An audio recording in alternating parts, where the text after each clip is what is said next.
하나님의 자녀인 우리가 이 세상을 살면서 저지르는 잘못이 많지요.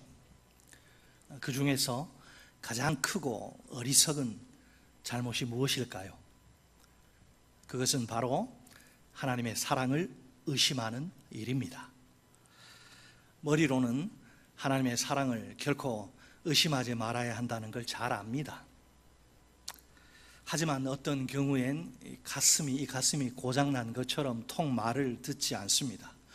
물론 상황이 괜찮으면 그럭저럭 지냅니다. 그러다가 상황이 악화되면, 그래서 힘들어지면 하나님의 사랑을 의심합니다. 심지어는 하나님께 원망과 불평을 마구 쏟아놓기까지 합니다. 특히 오늘날처럼 코로나19 팬데믹으로 힘겨운 시절이라면 참 조심해야 합니다. 4단계인 사회적 거리두기가 2주 동안 연장되어 시행되다 보니 한계에 가까워지는 느낌입니다. 하나님이 우리를 틀림없이 사랑하신다는 걸 믿기 때문에 더욱 답답한 현실입니다. 만국의 한을 품은 채 이역만리 바벨론에 포로로 끌려온 이스라엘입니다. 괴로운 포로 생활이 장기화되면서 점점 지쳐만 갑니다. 회복의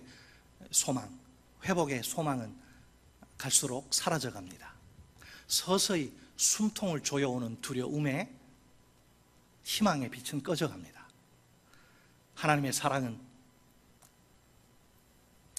어느새 빛바랜 사진 속 한 조각 추억처럼 아득해지기만 합니다. 가물가물 거립니다. 어떤 거냐 하면 마치 희미한 옛사랑의 그림자처럼 이제 가물가물해진 거예요. 아득해지고 가물가물해진 겁니다. 암울한 날들 속에서 소망이란 단어를 꺼내기조차 버거운 그런 현실입니다. 예언자 중 호세아와 예레미야는 이스라엘의 우상 숭배를 간음이라고 고발합니다. 아내 이스라엘이 남편 여호와를 떠나 바알과 놀아났다는 것이지요. 그들과는 달리 이사야는 이스라엘의 과거의 불륜에 대해서는 일절 언급하지 않습니다. 단지 관계의 회복만 약속합니다. 이스라엘이 자신들의 그 바벨론 유배에 대해서 막 불만을 쏟아놓는 상황입니다. 하나님이 어떻게 이러실 수가 있는가? 자, 그것이 남편 여호와에 의한 일방적인 이혼 선언이라는 거예요. 그러자 여호와는 자신은 한 번도 이혼 증서를 써준 적이 없다, 이렇게 주장하십니다. 여호와는 이스라엘과 이혼하신 적이 절대로 없습니다. 다만 잠시 별거 상태로 계실 뿐입니다. 물론 바벨론 그 유배가 이혼은 아닐지라도 관계의 단절이긴 합니다. 그렇다 해도 일시적인 단절에 불과합니다. 여호와의 눈은 그 일시적 단절 넘어 회복의 미래를 향합니다. 먼저 본문 1절은 비참한 처지의 너를 언급합니다. 너는 시온 예루살렘을 가리킵니다. 이스라엘이죠. 시온은 잉태하지 못하며 출산하지 못한 자입니다. 산고를 겪지 못한 여인입니다. 이렇게 시온의 고통이 불임으로 묘사되지요. 고대 세계에서 불임은 보통 심각한 문제가 아닙니다. 불임의 여인은 정상적인 사람 취급을 받을 수 없으니 큰 수치입니다. 지금 불임의 여인과 같은 시온에게 놀라운 명령이 주어집니다. 한 번은 노래할지어다 이고, 또 한 번은 외쳐 노래할지어다입니다. 아니, 이게 도대체 어떻게 된 일일까요? 누가 보더라도 시온은 현재 노래할 만한 상황이 전혀 아니지 않습니까? 기쁘거나 즐거운 마음이라고는 눈꽃만큼도 없습니다. 그렇다고 해서 무슨 감사하는 마음이 있는 것도 아닙니다. 불임이란 그 치욕스러운 상황에서 어떻게 노래할 수 있단 말입니까? 자, 그렇다면 하나님이 그들에게 노래할 만한 충분한 이유를 만들어 주시겠지요? 물론입니다. 본문 1절 하반절 말씀입니다. 이는 홀로 된 여인의 자식이 남편 있는 자의 자식보다 많음이라 여호와께서 말씀하셨느니라. 아멘. 여호와께서 말씀하셨느니라 도장을 찍는 거예요. 이것은 하나님의 틀림없는 약속입니다. 하나님이 보증하시기 위해 확실히 성취될 약속입니다. 절망적인 현실이 아니라 소망의 미래와 관련된 약속입니다. 홀로 된 여인이 누구예요? 임신 능력이 없고 남편도 없는 여자를 뜻합니다. 상식적으로 이런 여인이 자식을 낳는 것은 불가능합니다. 그럼에도 불구하고 불가능이 가능으로 바뀌는 역사가 일어날 것입니다. 장차 홀로 된 여인이 자식을 낳게 될 것입니다. 그것도 남편 있는 자의 자식보다 더 많이 낳게 될 것입니다. 하나님의 개입이, 하나님의 역사가 초래하게 될 기적적인 결과입니다. 자, 무엇보다 하나님의 약속이 명령형으로 주어진다는 사실을 주목해야 합니다. 무슨 말이냐? 시온이 그냥 가만히 있어서 되는 것이 아니고 시온도 하나님의 약속에 능동적으로 적극적으로 참여해야 한다는 것입니다. 본문 2절 말씀이죠. 내 장막터를 넓히며 내 초소의 휘장을 아끼지 말고 널리 펴되 너의 줄을 길게 하며 너의 말뚝을 견고히 할지어다. 아멘. 자, 무슨 말이에요? 앞으로 이제 시온은, 지금은 자식을 낳지 못하지만 앞으로 시온은 자식들을 아주 많이 두게 될 것입니다. 그들이 새로운 가정들을 꾸미게 되겠지요. 그러니 그들을 위해 그들이 거주할 공간을 넉넉히 마련해 두어야 합니다. 아브라함에게 하나님이 주신 그 자손 번성의 약속과 비슷하지요. 그 약속이 성취되어 불임의 사라가 많은 후손을 보지 않습니까? 시온 역시 자녀의 축복을 누리게 될 것입니다. 본문 3절에 언급된 그 축복은 실로 엄청납니다. 3절에 이는 내가 좌우로 퍼지며 내 자손은 열방을 얻으며 황폐한 성읍들을 사람 살 곳이 되게 할 것임이라. 아멘. 좌우는 뭐예요? 사방, 동서남북 사방을 말하고, 퍼지며 이것은 영토의 확장이라기보다는 인구의 증가를, 폭발적인 증가를 이야기합니다. 황폐한 성읍들은 예루살렘을 포함한 유다의 성읍들을 가리킵니다. 열방을 얻으며, 이것은 무력에 의한 정복을 말하는 게 아닙니다. 여호와의 구원과 공의가 이스라엘을 넘어 민족들에게로, 열방들에게로 확대될 것을 이야기합니다. 시온의 자손이 많아져서 사방으로 퍼져나가 황폐한 성읍에 정착하게 될 것입니다. 그들이 나라를, 열방을 차지하게 될 것입니다. 얼마나 영광스러운 축복이란 말입니까? 반전도 이런 반전이 없습니다. 인간적인 생각으로는 완전히 불가능한 일입니다. 사람으로서는 죽었다 깨어나도 할 수 없는 일입니다. 그러나 전능하신 하나님이 역사하시면 한순간에 불가능이 가능으로 바뀝니다. 불가능은 언제나 불가능은 인간에게나 어울리지 전능하신 하나님께는 어림도 없습니다. 자, 바벨론에 포로로 끌려온 이스라엘, 다 그들을 떠받치던 모든 것이 무너졌어요. 성전이 무너지고 율법이 무너지고, 포로로 끌려왔는데 마음대로 예배를 할 수가 있습니까? 예배의 자유도 다 빼앗기고. 바벨론의 포로로 끌려온 그 이스라엘의 입장에서 생각해 보세요. 좌절과 절망의 수렁 속에 갇혀서 이렇게 꺼이꺼이 탄식하던 그들이 아닙니까? 이제는 다 끝났다. 더 이상 아무런 희망도 우리에게 남아있지 않다. 여러분, 고대 세계에서는 국가와 국가의 그 전쟁은요, 신들의 대리전이에요. 이 무슨 말이에요? 지금 상황은 뭐냐면 바벨론의 신과 여호와가 전쟁을 해서 여호와가 진 거예요. 바벨론의 신이 이긴 거예요. 견딜 수가 있겠습니까? 절망의 현실. 여호와가 약해서 바벨론의 마르뚝한테 졌단 말이에요. 절망의 현실입니다. 이건 이해할 수 없는 거죠. 만왕의 왕이신 만군의 여호와가 어떻게 패배를 합니까? 절망의 현실, 이제 다 끝났어요. 하지만 오늘 예언자 이사야는 뭐라고 이야기합니까? 이 절망의 현실이 전부가 아니에요. 그들에게 소망의 미래가 펼쳐질 것입니다. 계속해서 그들에게 주어진 하나님의 약속을 보세요. 본문 4절 말씀입니다. 두려워하지 말라. 내가 수치를 당하지 아니하리라. 놀라지 말라. 내가 부끄러움을 보지 아니하리라. 내가 내 젊었을 때의 수치를 잊겠고 과부 때의 치욕을 다시 기억함이 없으리니. 아멘. 시온은 뭐예요? 두려워할 이유도 놀랄 필요도 전혀 없습니다. 왜? 얼마 안 있으면 하나님이 시온을 수치와 부끄러움에서 해방시켜 주실 것입니다. 더 이상 시온은 자녀를 낳지 못하는 여인이라며 손가락질 당하는 일이 없을 것입니다. 과거의 수치와 치욕은 기억에서 완전히 사라진 것처럼 싹 잊게 될 것입니다. 잊어버림과 기억이 없음, 이것은 죄사함을 의미합니다. 죄로 말미암아 철저히 파괴된 하나님과의 관계가 아닙니까? 그 결과는 수치와 부끄러움입니다.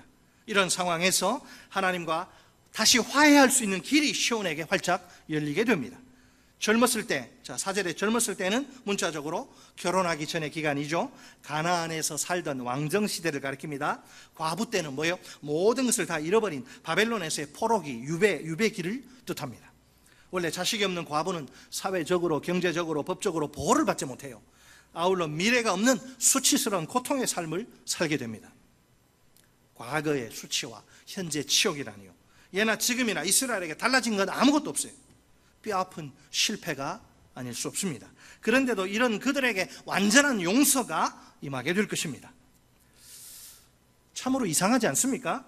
시온이 죄를 용서받기 위해 한 일, 무엇이란 말입니까?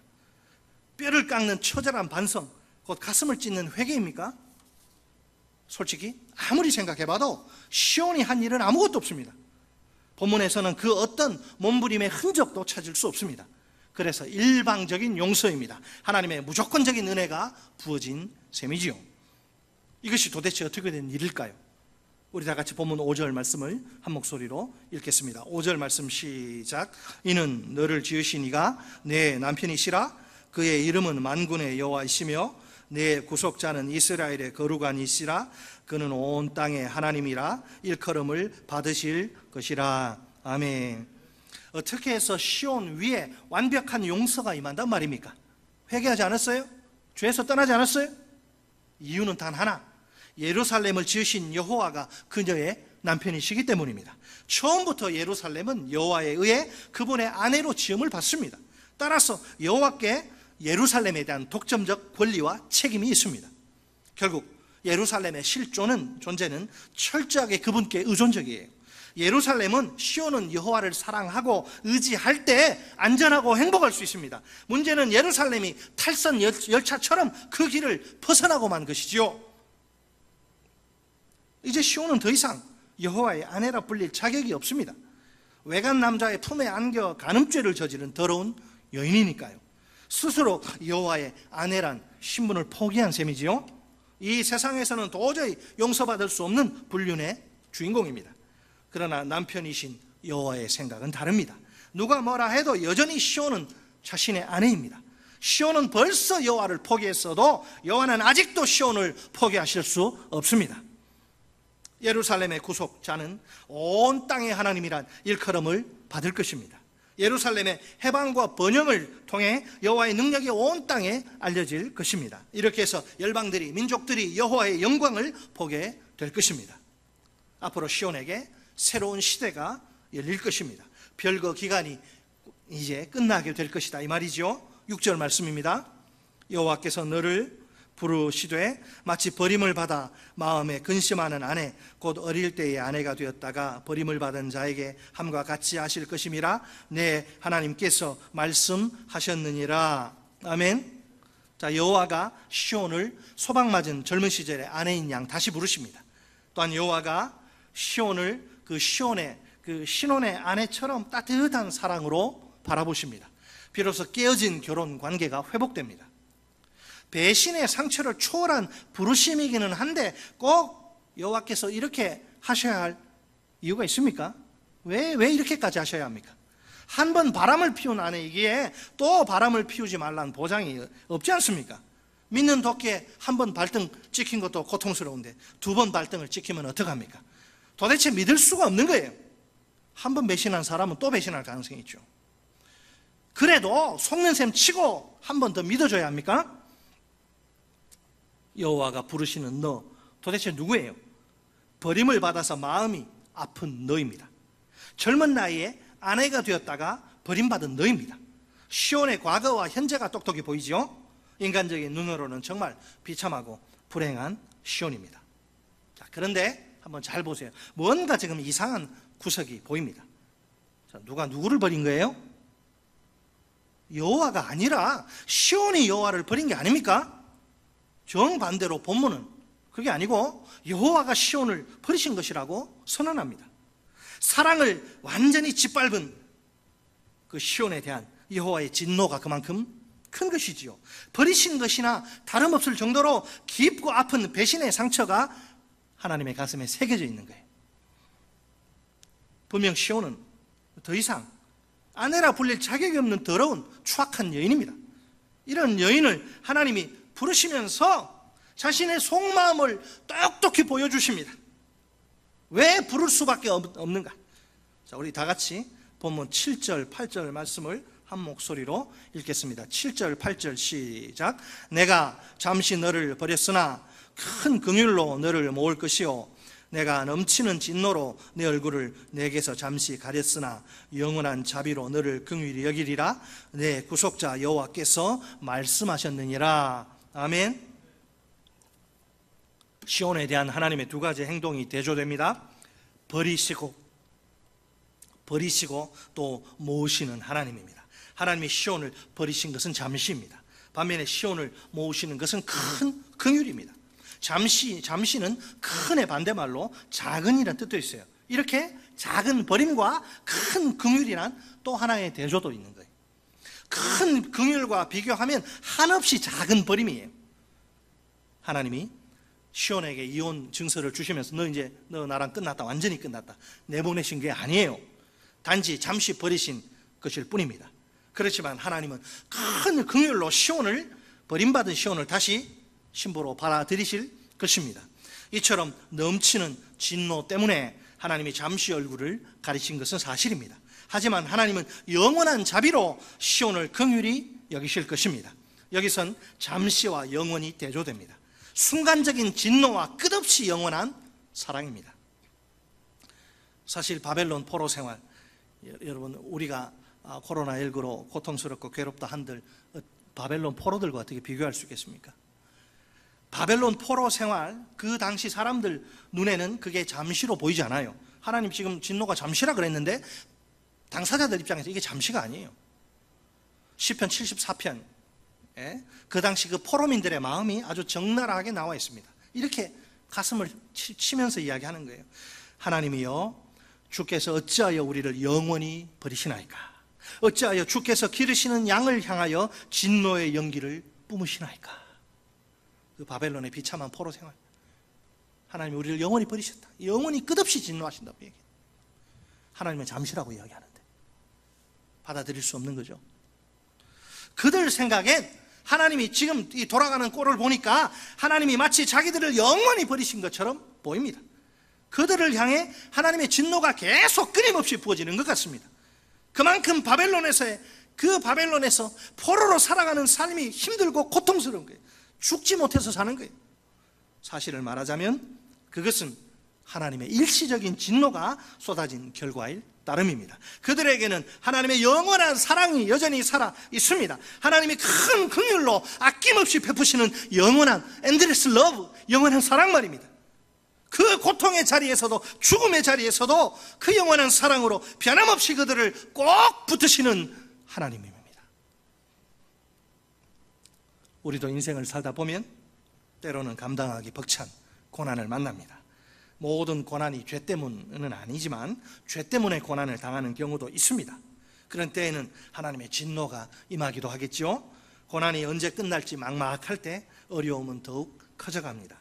하나님이 지금이라도 도와주시면, 하나님이 나를 사랑하신다면 지금 도와주셔야지, 하나님이 지금이라도 도와주시면 이 지긋지긋한 고난의 고통에서 내가 해방될 텐데 말입니다.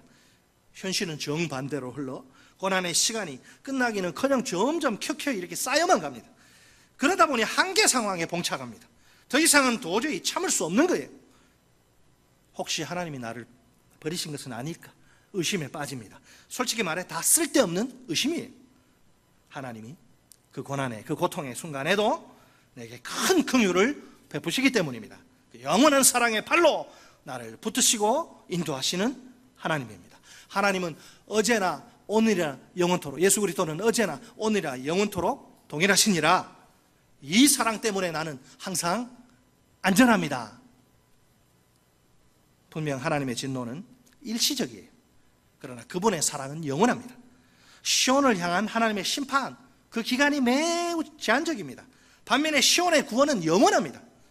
그 구원의 기초가 왜 그렇습니까? 그 구원의 기초가 뭐예요? 값없이 주어지는 하나님의 영원한 자비와 긍휼이기 때문입니다. 여러분, 오늘날도 마찬가지예요. 우리가 절대로 하나님의 사랑을 내가 죽더라도 의심하지 말아야 돼요. 하나님의 자녀들, 우리를 향한 하나님의 본심이 뭐냐? 진노가 아니라 사랑입니다. 여러분 믿으십니까? 요한 1서 4장 16절 상반절 말씀입니다. 하나님이 우리를 사랑하시는 사랑을 우리가 알고 믿었노니 하나님은 사랑이시라. 하나님이 무엇이라고요? 하나님은 사랑이시라. 하나님의 사랑에는 그 어느 누구도 부인할 수 없는 결정적인 증거가 있습니다. 그게 뭘까요? 하나님이 우리를 얼마나 사랑하시는지 우리에게 확실하게 보여주신 증거, 그 앞에서는 아무도 하나님의 사랑을 부인할 수 없어요. 그리스도의 십자가, 죽음의 십자가예요. 그리스도의 십자가 하나면 충분해요. 더 이상 다른 증거는 하나님이 나를 사랑하지 않는 것 같아, 증거를 보여주세요. 다른 증거 더 이상 아무것도 필요하지 않아요. 로마서 5장 8절에 나오는 바울의 고백을 들어보세요. 우리가 아직 죄인 되었을 때에 그리스도께서 우리를 위하여 죽으심으로 하나님께서 우리에 대한 자기의 사랑을 확증하셨느니라. 아멘. 우리 같이 한번 해볼까요? 우리가 아직 죄인 되었을 때에 그리스도께서 우리를 위하여 죽으심으로 하나님께서 우리에 대한 자기의 사랑을 확증하셨느니라. 아멘. 상식적으로 한번 생각해 봅시다. 여러분, 타인을 위해서 내가 죽는다? 이게 절대로 쉬운 게 아닙니다. 목숨을 걸 만한 뚜렷한 대의명분이나 가치가 있어야 돼요. 예를 들면 우리 일제시대 그 군경에 막 쫓기는 독립투사, 내가 그걸 봤어요. 그러면 자기 집에 숨겨줄 사람 있습니다. 위급한 상황에 처한 다른 사람들의 생명을 구하는 일도 마찬가지예요. 나서서 이렇게 그 일에 뛰어들 사람 있습니다. 그런 일에는. 자, 그렇다 해도 그 일 때문에 자기 목숨을 잃는다면 당사자에게는 이게 대단히 큰 희생입니다. 그렇죠? 자, 그러면 과연 그리스도의 죽음은 어떤가요? 그리스도께서 우리를 위하여 죽으시다니요. 그리스도는 일개 인간이 아니라 성자 하나님이십니다. 성자 하나님이 우리를 위하여 자기 목숨을 버리시고 죽으신 거예요. 그 어떤 희생과도 비교할 수 없는 최고의 희생입니다. 자, 그러면 예수님이 그런 엄청난 희생을 감수하실 만한 무슨 대의 명분이나 가치가 있습니까? 그리스도의 죽음은 우리가 여전히 죄인이던 시절, 하나님의 진노의 대상이던 시절에 벌어진 일이 아닙니까? 교도소에 수감된 그 범죄자들을 생각해 봅시다. 다 각종 범죄를 저질러 수감된 죄인들이 아닙니까? 그런 죄인들을 형 집행정지로 풀어주는 게 대단한 일이란 말입니까? 세계 평화와 인류 복지에 도움이 됩니까? 오히려 정의사회 구현에 방해가 되는 일입니다. 비상식적이고 비정상적인 일입니다. 형기를 마칠 때까지 슬기로운 감방생활을 하는 것이 정의입니다. 만약 세상 법정이 아니라 하나님의 법정이라면 어떨까요? 여러분, 공의의 법에 따라 죄 크고 작음과는 상관없이 모든 죄인들에게 사형이 선고됩니다. 이 세상에서처럼 그들이 형 집행정지로 풀려나는 일 따윈 상상조차 할 수 없습니다. 로마서 6장 23절 상반절 말씀입니다. 죄의 삭은 사망이요. 죄를 지으면 누구에게나 공평하게 그 대가로 죽음이, 사망이 주어진다는 말이죠. 그러니까 원칙적으로 세상 모든 죄인들은 자기 죄를 다 짊어지고 죽어야 합니다. 결국 아담의 죄의 피, 더러운 DNA를 물려받고 태어난 죄인인 우리 모두의 운명은 죽음이에요. 이런 무가치한 죄인들을 살려내야 할 대의 명분이나 가치는 전혀 없습니다.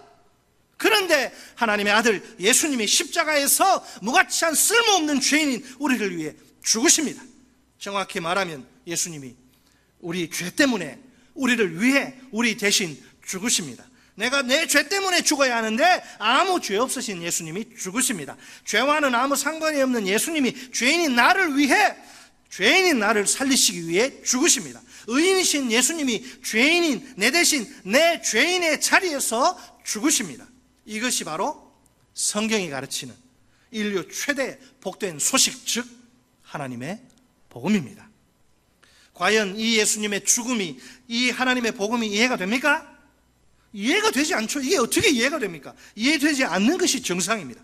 도저히 있을 수 없는 일이 우리에게 벌어진 것입니다. 그래서 이 죽음은, 이 복음은 우리를 향한 하나님의 최고의 사랑입니다. 여러분, 십자가가 우리를 향한 하나님의 최고의 사랑임을 믿습니까? 원래 여러분, 하나님의 복음이 뭐예요? 하나님의 복음은 개인의 그 죄인됨에 대한 철저한, 처절한 자각으로부터 출발해요. 자기가 죄인이라는 사실을 처절하게, 뼈저리게 인정하지 않는 사람은 결코 복음을 받아들이지 않습니다. 받아들일 수 없어요. 하나님과도, 예수 그리스도와도 아무런 관계를 맺을 수 없습니다. 누구든지 자신이 하나님 앞에서 죽을 수밖에 없는 흉악한 큰 죄인이라는 사실을 깨달아야 합니다. 자기와 이 세상에는 구원의 가능성이 전혀 없다면서 두 손 두 발 다 들어야 합니다. 오직 예수 그리스도 안에만 구원의 가능성이 있다고 고백해야 합니다. 그러니까 자기 자신에게 영적인 파산 선고를 해야 한다, 이 말입니다. 다른 말로 하면 자기 자신에게 완전히 절망해야 합니다. 그래야 비로소 복음을 들을 수 있습니다. 예수 그리스도를 구주와 주님으로 영접할 수 있습니다. 오늘 우리가 십자가 앞에서 분명히 들어야 할 주님의 음성이 있습니다. 정확히 말하면 오늘만이 아니라 평생 동안 가슴에 새기고 또 새겨야 할 음성입니다. 내가 너를 사랑한다. 내가 너를 죽기까지 사랑한다. 한번 따라서 합시다. 내가 너를 사랑한다. 내가 너를 죽기까지 사랑한다. 다른 증거가 필요합니까? 하나님이 나를 사랑하신다고 하는 다른 증거 필요 없어요. 십자가에서 다 끝나는 거예요. 믿습니까? 사랑하는 성도 여러분, 자, 하나님의 자녀는 어떤 사람인가요? 예수님의 십자가의 사랑을 언제나 현재적으로 경험하고 누리며 사는 사람이에요. 그리스도인은 또 누구입니까? 매일매일 나 같은 죄인에게 쏟아진 십자가의 위대한 사랑 앞에서 감격하며 사는 자예요. 목사님 지당하신 말씀입니다. 나는 목사님이 말하는 그 사랑을 분명히 깨달았습니다. 내가 처음 주님을 만난 날 나는 그 황홀한 사랑에 흠뻑 취했습니다. 기쁨에 겨우 덩실덩실 덩덕쿵 덩덕쿵 춤을 추었어요. 그러셨군요. 정말 잘하셨습니다. 그러면 지금은 어떻습니까? 아직도 여전히 그 십자가의 피의 죽음의 사랑이 내 삶을 이끄는 원동력이 맞습니까? 내가 처음 예수님을 영접할 때만 십자가의 사랑이 필요한 게 아니에요. 착각하지 마세요. 내가 하나님의 자녀가 그리스도인이 된 이후에도 십자가의 사랑은 계속 필요합니다. 오늘 십자가의 사랑이 하나님의 자녀인 나를 하나님의 자녀답게 살도록 합니다. 지금 십자가의 사랑이 그리스도인 나를 그리스도인답게 생활하도록 인도합니다. 이 시간 이 십자가의 사랑이 내 심장이 터질 듯 박동하게 합니다. 바로 이 순간 십자가의 사랑이 내 피를 펄펄 끓게 만듭니다. 그래서 나는 오늘 힘차게 뛰는 내 심장 붙들고 하나님과 이웃을 사랑하고 섬깁니다. 따라서 나는 언제나 용광로처럼 펄펄 끓는 내 피로 하나님께 헌신하고 충성합니다. 우리가 어떤 상황과 환경 가운데 처할지라도 하나님의 본심은 변하지 않습니다. 우리가 최악의 자리에 떨어진다 해도 우리를 향한 하나님의 본심은 사랑입니다. 죽음의 자리에서라도 하나님의 사랑을 의심하지 말아야 합니다. 오히려 하나님의 사랑을 더욱 굳게 붙들어야 합니다. 끝으로 하나님은 시온에게 화평의 언약을 제시하십니다. 보면 9절로 10절을 보면 바벨론 유배가 노아의 홍수와 비교됩니다. 비교 대상은 심판 그 자체가 아니라 심판 이후죠. 하나님의 대홍수 심판에서 기적적으로 구원받은 노아가 아닙니까? 그에게 항구적인 영원한 보존 약속이 하나님의 은총으로 이렇게 주어집니다. 창세기 9장 11절 말씀입니다. 내가 너희와 언약을 세우리니 다시는 모든 생물을 홍수로 멸하지 아니할 것이라 땅을 멸할 홍수가 다시 있지 아니하리라. 자, 마찬가지로 하나님의 무조건적인 보존의 약속이 버림받은 예루살렘에게 주어집니다. 9절 말씀이에요. 이는 내게 노아의 홍수와 같도다. 내가 다시는 노아의 홍수로 땅 위에 범람하지 못하게 하리라. 맹세한 것 같이 내가 네게 노하지 아니하며 너를 책망하지 아니하기로 맹세하였노니. 아멘. 하나님의 심판 가운데 떨어진 예루살렘이 아닙니까? 이런 예루살렘에게 하나님이 다시는 노하시거나 책망하시지 않을 것입니다. 과거에 하나님의 약속에 따라 노아 이후에 인류가 홍수의 그 위협에서 벗어나지 않습니까? 이와 같이 예루살렘도 멸망의 위협에서 자유롭게 될 것입니다. 비록 지금은 시온이 바벨론 포로 신세라서 고통의 날들을 보내는 중입니다. 하지만 하나님이 시온에게 하신 약속을 반드시 지키실 것입니다. 마치 노아에게 주신 약속을 신실하게 지키신 것처럼 말입니다. 그래서 하나님이 바벨론 유배지에서 시온을 돌아오게 하실 것입니다. 마침내 하나님의 찬란한 영광이 회복될 것입니다. 시온이 하나님의 은총을 입을 만한 무슨 행동을 해서가 아닙니다. 무조건적인 약속을 무조건 지키시는 신실하신 하나님의 의지, 뜻 때문이에요. 그 의지의 중심에 뭐가 있느냐? 하나님의 큰 긍휼이, 영원한 사랑이 자리 잡고 있습니다. 우리 다 같이 본문 10절 말씀을 한 목소리로 읽겠습니다. 10절 시작. 산들이 떠나며 언덕들은 옮겨질지라도 나의 자비는 내게서 떠나지 아니하며 나의 화평의 언약은 흔들리지 아니하리라. 너를 긍휼히 여기시는 여호와께서 말씀하셨느니라. 아멘. 하나님이 허락하신 화평의 언약이죠. 이 언약 체결의 결과로 참된 화평이, 진정한 샬롬이 주어집니다. 그래서 이름이 화평의 언약입니다. 또한 이 언약의 기초는 하나님의 자비와 긍휼입니다. 하나님이 중간에 끊어지지 않는 영원한 자비로 시온을 긍휼히 여기십니다. 따라서 하나님이 다시 시온을 떠나시는 일은 발생하지 않을 것입니다. 결국 어떤 경우에라도 이 언약은 절대로 흔들리지 않겠지요. 자, 끝으로 11절로 17절에 따르면 하나님이 시온에게 평화의 나라를, 완벽한 평화의 나라를 선물하실 것입니다. 재건된 찬란한 성을 내려주실 것입니다. 영광스러운 미래를 여셔서 자신의 백성을 이끄실 것입니다. 그렇다면 바벨론에서의 삶이, 눈에 보이는 그 삶이 전부가 아니에요. 낙심과 절망의 현실이라 해도 괜찮습니다.